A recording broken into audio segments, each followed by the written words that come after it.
I love to be able to take videos and photos of the wildlife in my backyard, but sometimes there's just no way if I'm away from my house or I can't be here. So that's when I go to a camera or a security camera to be able to watch the footage of the wildlife in my yard. So today we're gonna unbox, open, and set up the Reolink TrackMix Wi-Fi security camera. Let's do this. All right, so the first thing that we're going to do is we're going to get this Wi-Fi camera opened, and we're going to go over how to get this thing connected to your phone to where you can watch it from your phone.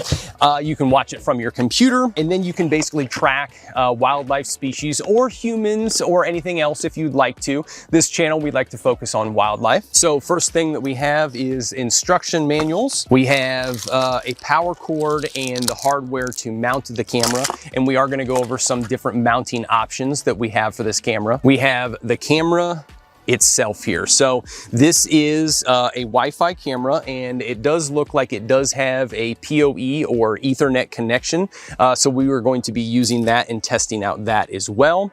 And you can just tell that this is a super heavy duty.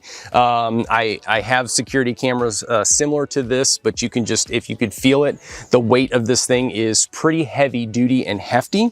You can obviously see that this will spin 360 degrees.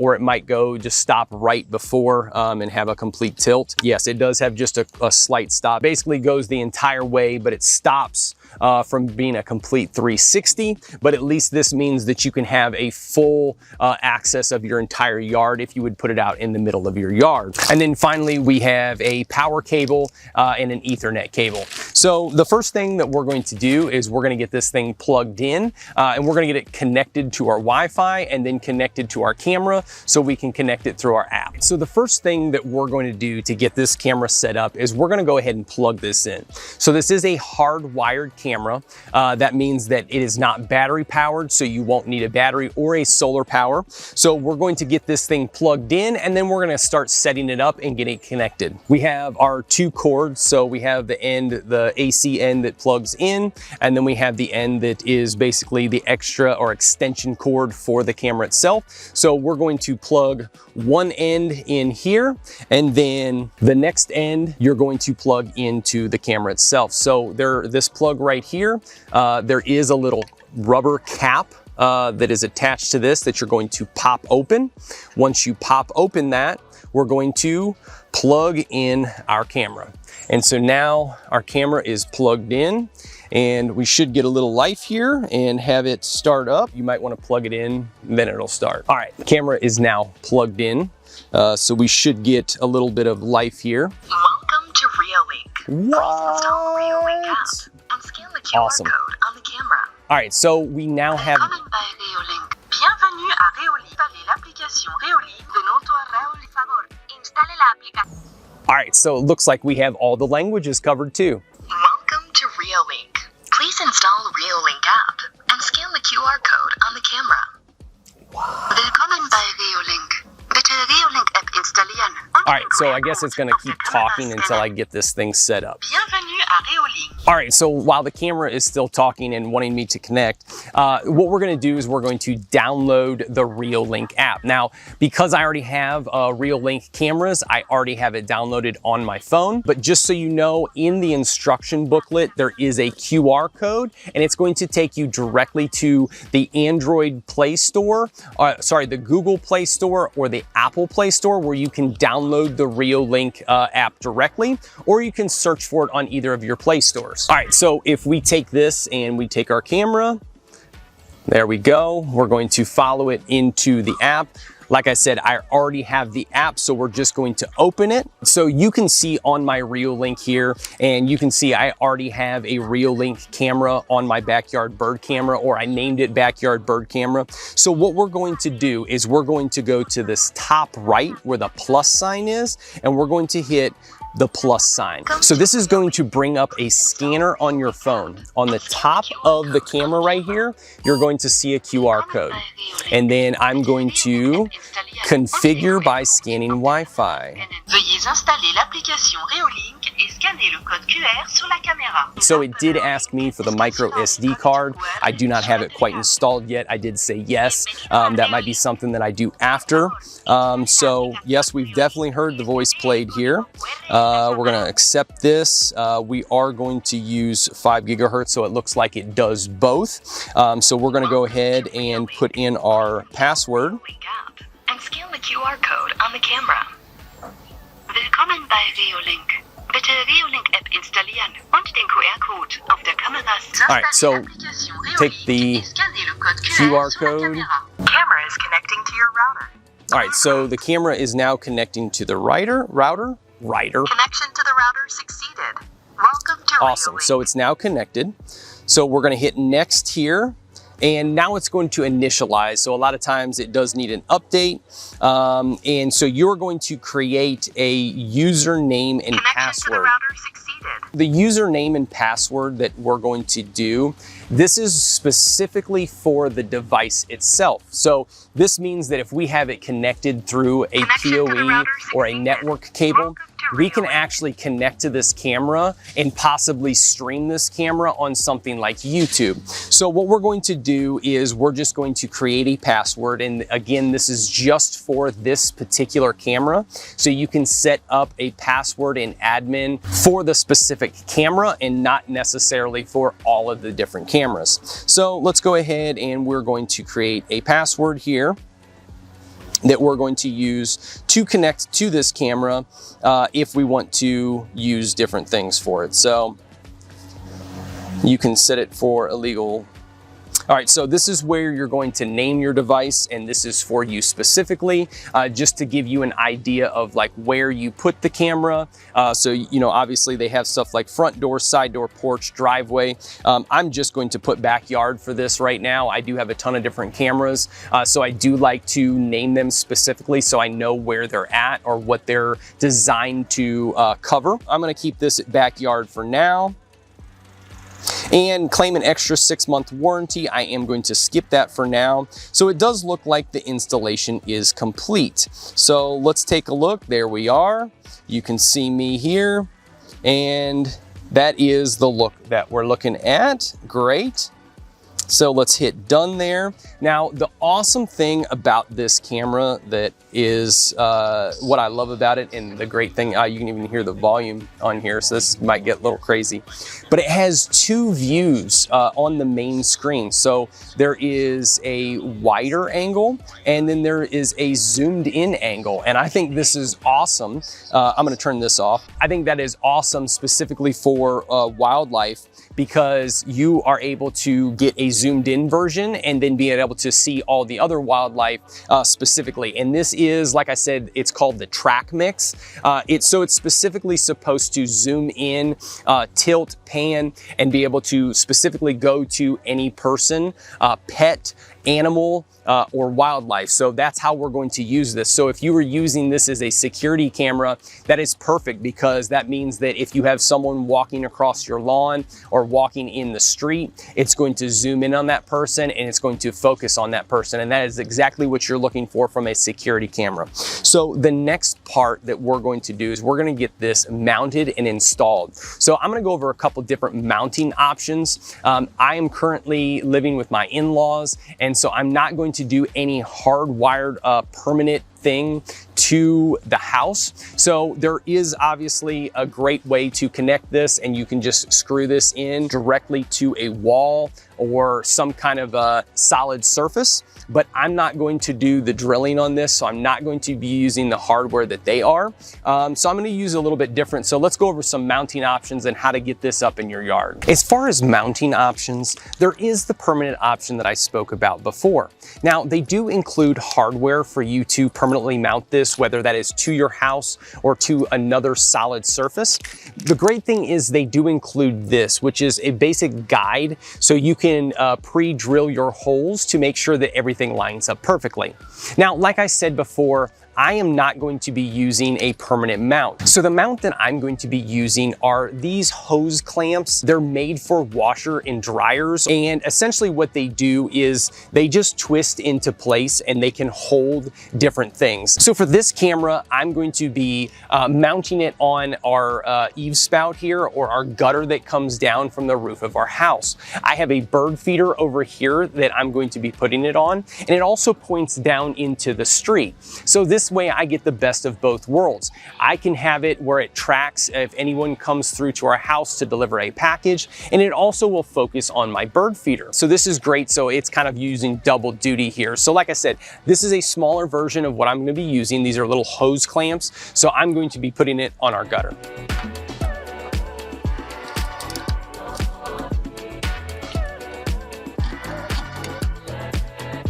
So now you can see I have the camera mounted. I have it going down the eave spout that's coming down off my roof.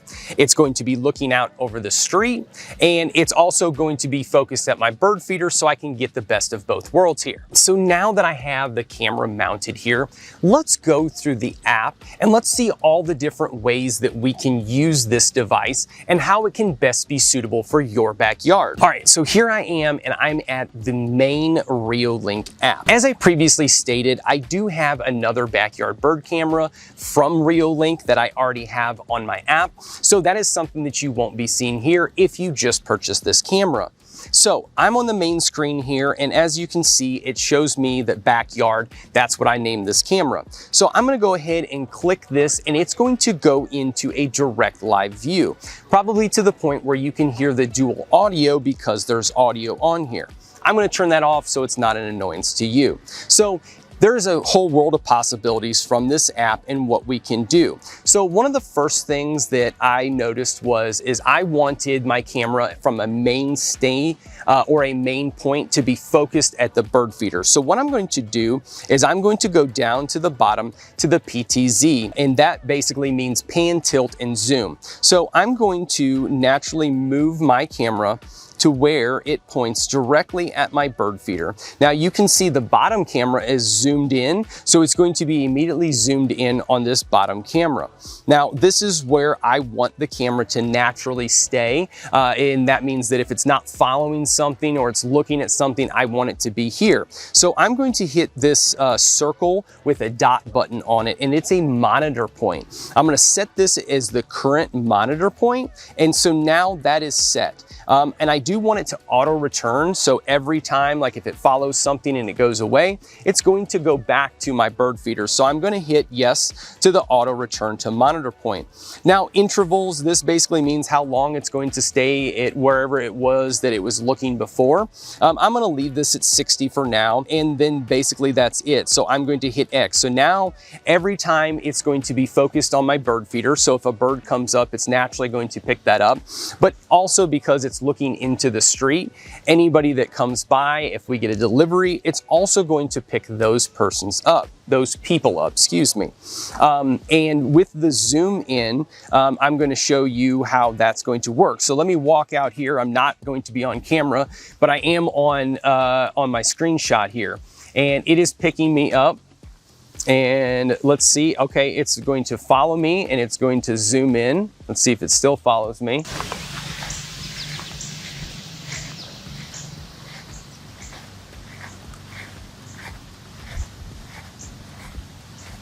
All right, so it's following me all the way up here to the edge of my house. If I go around the corner, as you can see, my Ring doorbell goes off. All right, so it is following me. So it does look like it paused in the middle of this. Now that could be a number of things. Number one, it could be my phone because I was going off of the live camera, so now it's live again. Number two, because it's on Wi-Fi, this is a bad side of my house. I'm not going to be, I'm going to be honest. I do struggle to use this, and that's why the bird feeder cam that I have right around the corner is actually PoE, or power over Ethernet. So it actually runs an Ethernet cord. instead of doing Wi-Fi. So there are a couple different things here. Number one, you can obviously put it in any better spot for Wi-Fi. Number two, if you do have it outdoors, you may need to have a Wi-Fi extender for outdoors, depending on how far it is from your router. Or the third option, because this has a PoE or network cable, that means that you can use your network directly plugged in. And so that is the second cable on this. And this is basically a network cable. And so instead of using it through Wi-Fi, which it is now, it would be connected through a network cable. So that is definitely something that I'm going to try here, and I can show you that as well, just to see if that does a little bit better due to the fact that this side of the house does not get good Wi-Fi. Now again, you can see it's back on. Let's see here. And there it goes. Zooms in again. All right, so you have two connection types, DHCP and static. DHCP just essentially search for different IP addresses just to get the best quality. If you are trying to stream this, I will suggest going to static. This just means that the IP address stays the same the entire time. This does mean that it could conk out or go out a little bit more than the other, but it's kind of just a preference of what you prefer. Let's go back here. We did the network information, advanced network settings. This is all server settings. So this is, if you're going to stream this, you would actually need to add some of these different things. So I have checked RTSP, and that way when we go to look to see if we can stream this later, this will already be checked. So let me go back to here. You can also update your device. So if you feel like there's some issues with it and it's not working very well, you can update your device. And it has hardware, firmware, and all of that information. So going back down, if you ever need to change the Wi-Fi, so if you take it to a new location, so for me, when we build our house and I move into our new house, I'll be able to change the Wi-Fi here by going to the Wi-Fi. As far as the display, you can choose kind of what shows on your screen here. So if you see in the top left of my screen there, it says Reolink. I can remove the watermark. So now there's no Reolink. If I needed to hang the camera upside down, I could flip it horizontal or vertical. And wow, there's actually a stream option right here. And this basically means the same thing as before, clear or fluent. The next option is show motion boxes. This just means that when it connects to something and it starts following it, it's going to put a square or motion box across that. You can have the camera name. You can change it if you wanted to hide it there. So I'll take that off. Image settings, you can change the brightness and you can change like the flicker. Again, the day and night, this is where you're going to be able to tell it not to auto switch. I'm going to leave it. And then finally, privacy mask. This is where you can have it set up to where it does not film in a certain location, so you can change the screen. So let's say there was something over here let's say I had something parked here where the camera is looking that I didn't want it to see. I could change it and cut off that image so it never sees that image on the camera. And that's just a privacy feature if you have something that you don't want to show up on camera. So going down, we have the alarm. This is a detection alarm. So this is if you wanted to set it up, you can set it for certain day or time to where if someone would walk by it, it would instantly send your alarm off. Camera recording, I'm going to keep that on. Motion recording schedule, I'm just going to keep that on. Continuous recording, you can set this up to where during certain time frames it stays on. If you know that you have a delivery that's coming during a specific time, you can set it up to auto record during a specific time to see if the delivery shows up. And then you can also do the post recording duration. This is the time it continues to where it starts another event. So the next option down here is push notifications. So I always recommend to have these on. This is basically where the camera is going to tell you if there's motion detected, if it sees someone in the yard. It just basically lets you know that there's something there. So I do always recommend to have your push notifications set on. I don't really put a schedule on it just to make sure that it does let you know if something shows up. Email alerts is basically the same thing. So instead of a push notification to your phone, you would get an email letting you know that something is there. The FTP is a file transfer, and this just means that it's typically for bigger files over the internet. So if you do have a bigger file, you can actually see I had a motion alert, which is me. So auto tracking, I did want to bring this up one more time. So I actually did play around with this and looking at some of the different options that you can have. So for the tracking type, you can pick different people. I didn't have the vehicle on there, but I'm going to add that. So you can add people, vehicles, and animals. And that's just basically when it's looking out, that's kind of like what it will focus on, and it will start tracking those things. There is an option to have digital tracking first, or pan and tilt. I just did the digital tracking here. So this horizontal tracking range, I think, is what I had the issue of before. So I've actually done this now, and what you essentially do is I turned the camera all the way to the farthest on one direction that it could go to see the view, and then I did the same thing. I turned it all the way to the other end, and I think that was the issue that I had with tracking. So I'm going to try and test the tracking out, but that option basically just lets you know that you want to track basically the full view of the camera, and so I think that's going to help, and that was something that I changed before. And then finally, you can schedule the tracking to, you know, search for something during a certain time period if you know something's happening, and then time to stop tracking. So these are just different options that you can have. So if the object stops, it will tell you how long to stay on there and keep watching it, or if the object disappears. So if it goes around a corner, how long do you want the camera to wait for that object to see if it's going to come back around, or to go back to the spot that you want it to stay. The siren option, this just makes it so the alarm will go off when motion is detected. I am going to keep that one off. And then linked devices here. So this is kind of like if this then that. So you can have other connected devices. So like if you have a motion detection or a motion detector, you could be able to hook this up to where if something comes in from a certain angle, it will also trigger it. And so that's just another thing that you can add on. Finally, you can share your device. So you can share it with other people. You can give them access to the device to like see the device and not necessarily make changes to the camera, but you can have it to where other people can see the footage. And then time lapse obviously shows over a long period of time. It lets you create a time lapse. And then finally, during advanced, you can change some of the user information and the date and time. And that is basically all, in a nutshell, all the different options and settings that you can have. Now, I haven't really gone into a super deep dive into all these settings. It just means that there's a lot of different options that you can have with this camera. So it's very fantastic because it means for a lot of people, there's a lot of different options that can set you up for your backyard. So one of the things that I wanted to do now that I changed the auto tracking to include the entire 180 degrees that I was looking for, let me test this one more time. I want to see this auto tracking and see how it works. So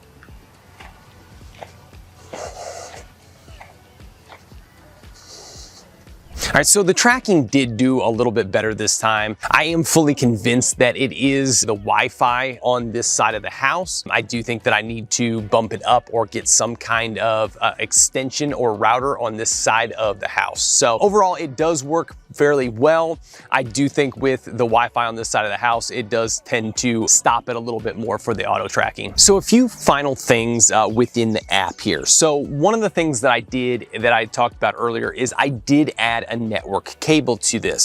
So I did plug in the network cable, and as you can see in the app now, it does show the network cable. Now it is still connected to the Wi-Fi, but basically when I plug in the network cable, it's going to go with the network cable because it's a better reliable source. Now, if that for some reason would go out, or if there was an issue with like moisture or something, it would revert back to the Wi-Fi. Now, same thing here. If the Wi-Fi goes out, you also have the option of the Ethernet cable. So I have been using that. Obviously, a network cable is going to typically be faster. You don't have to worry about a Wi-Fi signal. It just runs the cord or Ethernet cable directly from your router. Now, the other thing that I did is I did add a micro SD card into the camera. They do go up to 256 gigabytes for a micro SD. All you need to do is you just have two little screws underneath the camera. You can pop the card right in, put the screws back, and you're all set. This is how you're going to be able to play back your footage, or this is how you're going to be able to go back and see stuff that you might have missed. Now, if you have the camera app in real time and you turn it on, you can take a video, you can take a photo, but if you miss something, you do need to have the micro SD to be able to go back to the playback. So if you look down here, we now have the playback on because I have the micro SD installed. As you can see here, I can go back, I can go all the way through last night, overnight, and just kind of look at what's happening at the feeders or in my yard. You can almost always guarantee that I have some sort of animal. Usually it's deer. We have a lot of deer at our house, but basically you can just see this hour by hour. So this is 1:57 a.m. And this is right out here where the camera had started. And basically you can just go back and you can check anything if something's off or something happened. You can go back on your camera and check it out. A lot of times what I've noticed is I'll wake up in the morning and I'll see something and then I'll go back to my camera and be like, how did that happen? And you can go back to your camera and you can see exactly how that happens. So that's basically it for the app. It is very intuitive. There is a lot of options, but it does give you full control over your camera. So one other quick thing that I did want to mention, and I'm super excited at the fact that this is actually streamable. And I was able to test it and I was able to properly stream this entire thing. So I did hook it up through OBS. It is a third-party software to where I would send it to YouTube or Facebook or Twitch. There's several other ways that you can do that. But because the app has all the information to where you can enter in the password for the camera itself, as well as your ID. And then when you add your IP address, you can actually stream this footage. So I was able to completely do that. So if you want to have a live backyard bird cam, this camera will fit just that. After using this camera for several weeks, I think this is a perfect backyard security camera for several different people's backyards. I especially think it's great if you're only going to use one security camera. A lot of times the security cameras come in multiple bundles, but if you are going to go with only one, I do highly recommend this Reolink TrackMix, and that's simply because it gives you so many different options, and it has a tracking system that will track different items in your yard, whether that be vehicles, animals, or people. So if you only have one camera, having the ability to be able to track stuff throughout your yard and not have to worry about having another camera to pick it up is very convenient, and it works very well for this camera. So I would highly recommend it if you are having only one security camera in your backyard.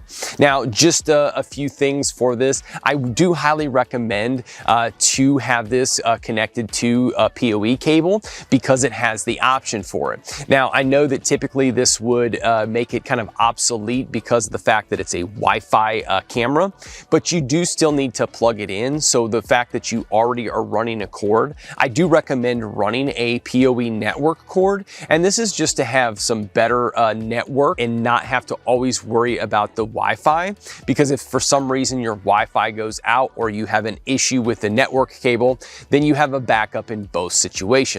I would like to thank Reolink for sending me this product. I do highly recommend their products, and I have used Reolink products in the past before they have reached out to me. I do like that the picture is clear. I do like that it is able to zoom in. I love the fact that it has two views on one view. So that way you can watch basically the wide view of everything and then also have a zoomed in version of it. I think that's a huge advantage, being able to do that. And then if you go into the app, you can choose to have just one of the cameras to look at, but just the ability to have one zoomed in and one out, especially from a wildlife perspective, is huge because there's typically a lot of different animals on the screen running at one time. If you've enjoyed this video and you'd like to see more videos like this, be sure to like this video, subscribe to the channel, and get out and get birding.